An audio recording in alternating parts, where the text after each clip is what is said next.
Hello friends, मैं संदीप आप सब लोगों का फिर से एक बार स्वागत करता हूं मेरे इस नए वीडियो में और हमारे यूट्यूब चैनल पे। और गाइस, आज इस वीडियो में हम बहुत ही इंपॉर्टेंट क्वेश्चन के बारे में बात करने वाले।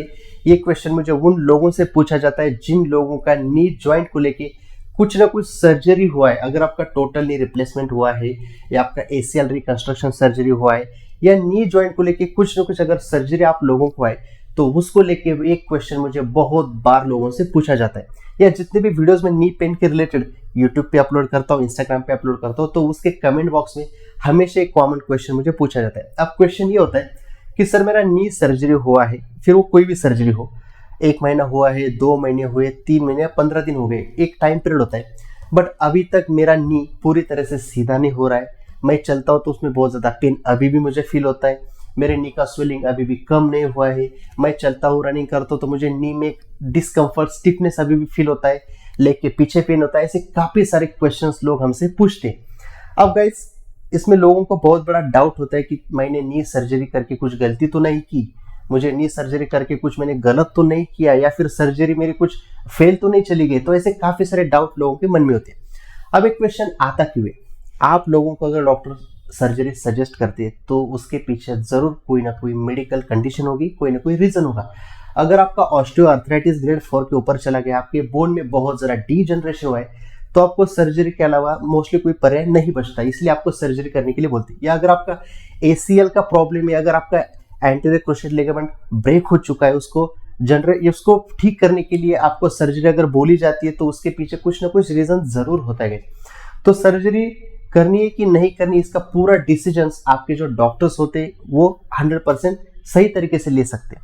अब प्रॉब्लम ये आता है कि सर्जरी तो हो चुकी है बट उसके बाद अभी भी मेरा प्रॉब्लम सॉल्व नहीं हुआ, पेन हो रहा है। जो भी क्वेश्चंस लोगों ने हमें अभी डिस्कस किए वो काफी बार सुनने को मिलते हैं।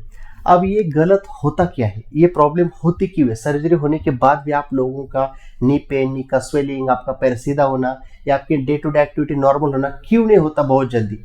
इसके पीछे बहुत बड़ा रीजन होता है, सर्जरी होने के बाद आप लोगों को डॉक्टर्स फिजियोथेरेपी बोलते हैं। 1 महीने का फिजियोथेरेपी, 15 दिन का, 2 महीने का एक टाइम पीरियड होता है। उसके हिसाब से आपको बोला जाता है कि आपको कंपलसरी एक्सरसाइजेस करने होते हैं, जिसको हम रिहैब एक्सरसाइजेस बोलते हैं। कोई भी सर्जरी आपका नी का होता है तो आपको बाय डिफॉल्ट उसके बाद इमीडिएट एक्सरसाइजेस करने ही होते हैं, उसमें कोई कॉम्प्रोमाइज नहीं करना होता। बट मैक्सिमम लोग गलतियां करते हैं कि सर्जरी हो गई, उनको लगता है अब तो मेरा नी ठीक हो जाएगा, सर्जरी तो मैंने कर ली, बट वो एक्सरसाइजेस का जो पार्ट होता है ना वो मिस कर जाते हैं। या काफी सारे लोग 10 दिन 15 दिन के लिए कर लेते हैं, उसके बाद जो उनको बोला जाता है घर पे जाके करने के लिए वो नहीं करते, फिजियोथेरेपी प्रॉपर तरीके से नहीं लेते, और इसीलिए आप लोगों का जो प्रॉब्लम है सर्जरी के बाद आपको ज्यादा टाइम लग रहा है रिकवर होने में या आपका इंजरी ठीक होने में, तो इसका बहुत बड़ा रीजन होता है कि सर्जरी के बाद जो फिजियोथेरेपी आपको बोला जाता है, एक्सरसाइज बोला जाता है, आप वो सही तरीके से करते नहीं हो या फिर आप करते ही नहीं हो। तो इसीलिए जब भी आपको सर्जरी के बाद बोला जाता है, एक टाइम पीरियड दिया जाता है कि इसमें आपको फिजियोथेरेपी करना है, एक्सरसाइजेस करने, आपको पेन होगा, आपको थोड़ी डिस्कम्फर्ट होगी एक्सरसाइजेस में, दैट इज अंडरस्टैंडिंग, या वो हो सकता है, that is the part of that surgery.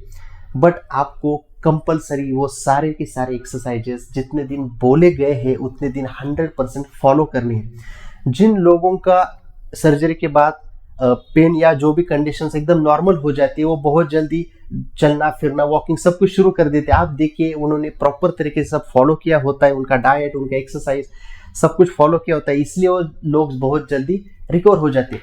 But अगर आपके भी सर्जरी के बाद आप में प्रॉब्लम आ रही तो कहीं ना कहीं आपने वो सारे एक्सरसाइजेस मिस किए हैं, आपने फिजियोथेरेपी मिस किया है, इसलिए वो प्रॉब्लम आपको फेस करने पड़ रहे हैं। जितना इंपॉर्टेंट सर्जरी होता है उतना ही इंपॉर्टेंट आपको उसके बाद जो एक्सरसाइजेस करने होते हैं उसको देना चाहिए।